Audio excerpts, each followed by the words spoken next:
Have you ever sat scrolling through social media, looking through someone else's profile and seen their transformation pictures? And as you read through the caption, it says something like, oh, I lost 30 kilograms in a year. And then there's a picture of the old me and the new me. And you sit there and you think to yourself, I wonder how they did it.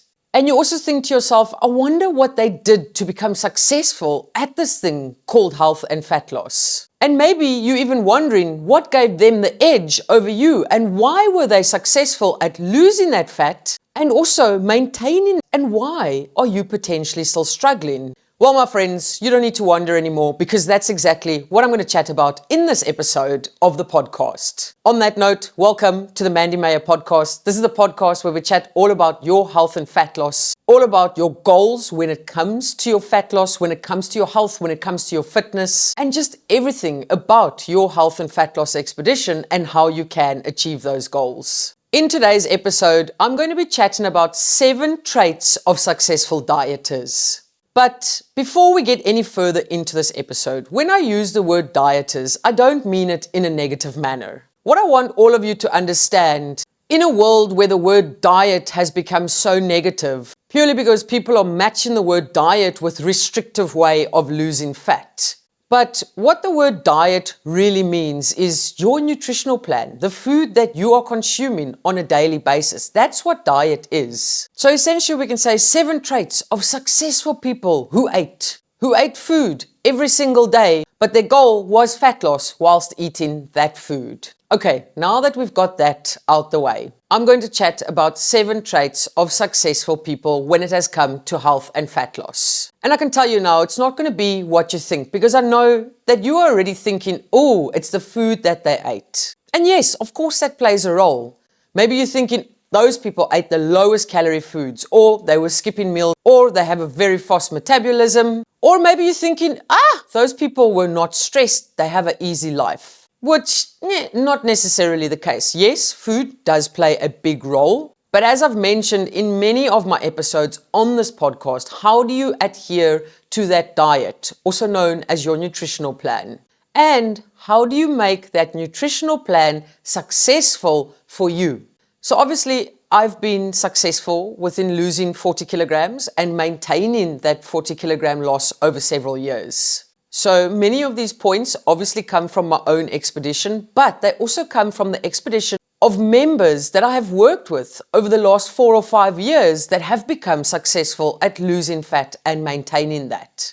And not only of those that have become successful, of those that are still working on their health and fat loss expedition, but have started seeing success around every single little corner, that have started seeing progress around every single corner. Number 1, they just don't give up. When it gets difficult, they are not giving up. They learn to take a break. They learn to incorporate rest days. They learn to incorporate maintenance phases. But one thing that they don't do, any successful person, no matter what they're working on, they just don't give up.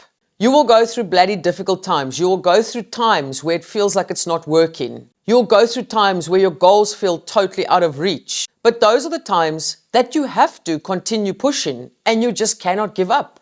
Because mathematically, if you give up, you have 0% chance of being successful. You have to learn to deal with the struggle. You have to learn to deal with the difficult days. You have to learn to change those gears into a lower gear if you have to. But you cannot be giving up every single time it gets difficult. Some of the most successful people when it comes to long-term fat loss, meaning maintaining that weight that they have lost, have practiced balance over restriction. It's quite simple to lose a fair amount of fat if you are fully restrictive. But if you gain that weight back and more, I don't see that as successful fat loss, because successful fat loss is not about the amount of weight that you can lose, but it's about the amount of weight that you have lost that you can maintain. And the only way to be able to maintain the weight that you have lost, the fat that you have lost, is through practicing balance.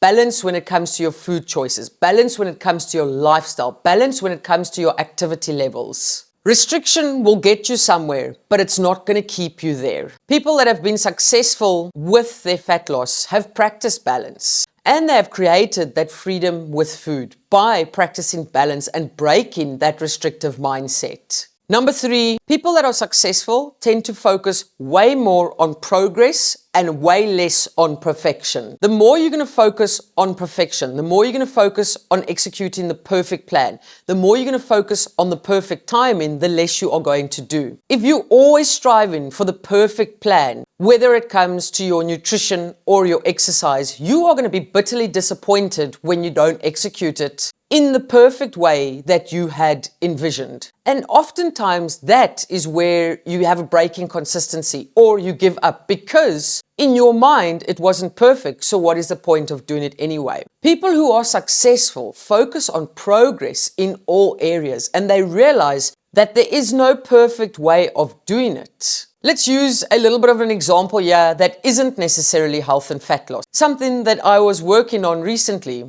My new website, all the automations, the software that goes with it. If I had waited until it was perfect to launch it, there's no ways it would have been launched by now because every single time I would have found something new to change, something new to change, something new to change. And essentially, all that you are doing is holding yourself back from progressing. Hence why I say, focus on progress and not perfection.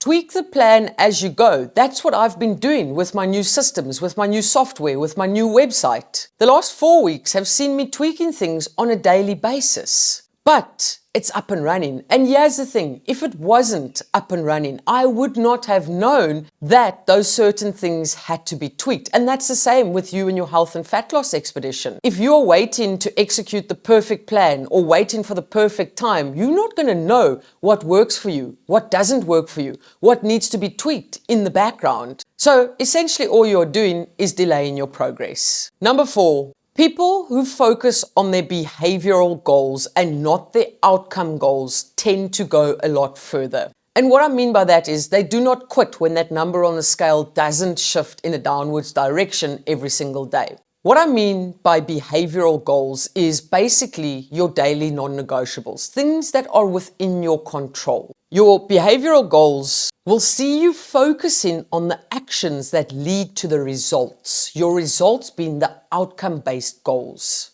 or outcome goals. So in this case, the outcome goal will be the scale. But if you're constantly fixating on the scale and not focusing on your behavioral goals, your actions, your daily non-negotiables, how the hell do you expect to see a change in the outcome goal, in the result? Those who focus more on their daily non-negotiables, their actions that they need to take every single day, their behavioral goals. So things like water consumption, daily step targets, eating 3 meals per day, adhering to calorie goals. Those are all your actions, your behavioral based goals. And when you create consistency within your behavioral based goals and you see progress in that, that is what is going to lead to that outcome goal being achieved. Less focus on that number on the scale, more focus on actioning things on a consistent basis. Number 5, successful people don't cry over spilt milk. They learn from it, implement changes with the newfound knowledge,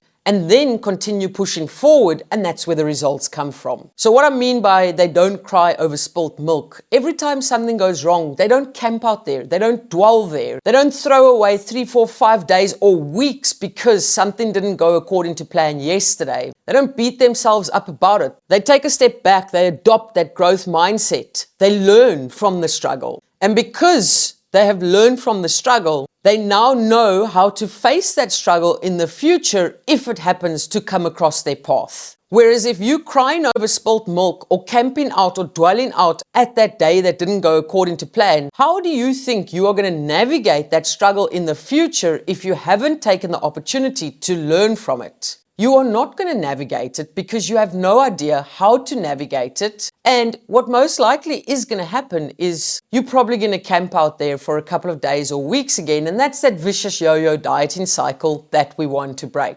So anytime you experience a struggle or a difficult day or a day that doesn't go according to plan, don't beat yourself up about it. Know that it's normal. Take a step back and ask yourself, what can I learn from the struggle and how can I implement some strategies or techniques as I move forward to help me, to help you combat that struggle like a pro. But you cannot be doing that if you're constantly beating yourself up about a bad day or a day that didn't go according to plan. And also, back to point number 1, you cannot be giving up every single time something doesn't go according to plan. And by giving up, I don't necessarily mean giving up for a year. Even you giving up for 3 or 4 days, that ruins your consistency. Proceeding as per normal when something doesn't go according to plan is going to be your superpower. It is the superpower of many successful people who have lost fat and managed to maintain that. Proceeding as per normal when something doesn't go according to plan. Controlling the controllables and not fixating on the things that are out of your control. If you had a day higher in calories, guess what? It's in the past. You cannot change the past. Learn from it. All you can do is proceed forward and continue pushing on. Number 6, anyone that I've seen who has been successful has done proper planning and has been a problem solver. And when I speak of planning, I talk about things like food, what food they're going to have when, what meals they're going to have when are you going to do your exercise, what time of the day are you going to do your exercise. If you can't get to doing said exercise, what is the backup plan to get those steps in? When I say planning, I mean proper planning, not just thinking about it and saying, okay, I'm going to wing it. Have a backup plan. Go as far as having plan B or C if plan A doesn't work for you for that specific day. I also mentioned problem solvers, and that's exactly the same as I said in the point before this. When a problem arises, most people just chuck it in that bucket. You know what bucket. And they call it a day. But let's say you are logging and tracking your calories and you go out for dinner and you cannot find the exact match on your food tracking app as to what you had for dinner. All of a sudden, this might seem like a problem. What a lot of people will do is they just won't log anything and they'll write a couple of days off. And this goes back to that perfect mindset. You start thinking, if I can't log the perfect meal or the perfect calories, what's the point of logging it? And then, beep, you throw a couple of days away because of that. Whereas a problem solver will be like, okay, I can't find those exact calories, but can I find something that matches it more or less? Meaning you are going to find solutions to these little problems so that you can proceed as per normal. And lastly, number 7, those who have been successful most likely have had some sort of accountability and or support. Now, this can look different for every single person out there. Maybe support to you means just having the knowledge so that you know what to do so you can proceed. Or maybe support to you looks like having a group of like-minded people around you that can cheer you on every single day as you smash those non-negotiables. Maybe accountability for you means just having someone in your corner that says to you, you're still on the right track. Or maybe accountability means to you having that group of like-minded people where you can share what you plan to do for the day so that everyone can hold you accountable to doing it. It's very difficult to embark on any expedition, especially a health and fat loss expedition, if you are surrounded by people that actually have no clue or concept of what you want to achieve, how difficult it is, and the sacrifices that you have to make. It can be difficult when you share your victories with them and they're just like, oh, okay, cool. Purely because they have no idea how much it means to you. Something as small as having a cheerleader saying, well done on those steps today, or well done for eating 3 meals today, or awesome job for controlling your calories. Something as small as that can make a major difference as to how you proceed, as to your mood, as to your motivation. It's not necessarily that you need someone holding your hand every single step of the way. You just need that silent partner in your corner saying to you, well done, you are on the right track. And whilst there's many of you out there who have a great support system, there's a lot of you out there who don't have a great support system, who don't have that form of accountability. And that unfortunately does make it a little bit harder. And you would have to go out there and find like-minded people, support or accountability in whatever way you can. Can it be done? Absolutely. That's what I did. That's what I had to do. I had to get totally out of my comfort zone to go and find like-minded people because those close to me weren't on the same expedition as me and didn't have a very good understanding of what kind of support that I wanted or needed. So whatever you do, don't underestimate the power of support, the power of being surrounded by like-minded people.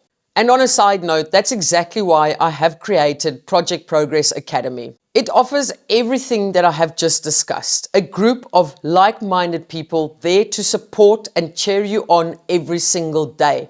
Not only on the good days, but on the bad days as well. My next intake for Project Groupie, which is the group coaching, the community coaching, the area that has all the members that are so supportive of one another, opens on the 3rd of March. Now, I know a lot of people will look at it and say, oh, but we don't want to pay for that. We don't want to pay for community. We don't want to pay for support if we can get it elsewhere. And I totally understand that. And you can go and get it elsewhere if you want. But keep in mind, when you do pay for something, you are investing in something, and that holds you even more accountable. Anyway, we digress. If you want to become successful on this health and fat loss expedition of yours, don't give up when it gets difficult. Strive for progress, not perfection. Be a problem solver. Have a growth mindset. Practice balance and not restriction. Do some proper planning and become a problem solver. And lastly, don't cry over spilt milk. Focus on proceeding as per normal to continue creating that consistency. YouTube's going to tell you to watch this video. Watch it, don't watch it, totally up to you. On that note, I'm going to love and leave you like I usually do.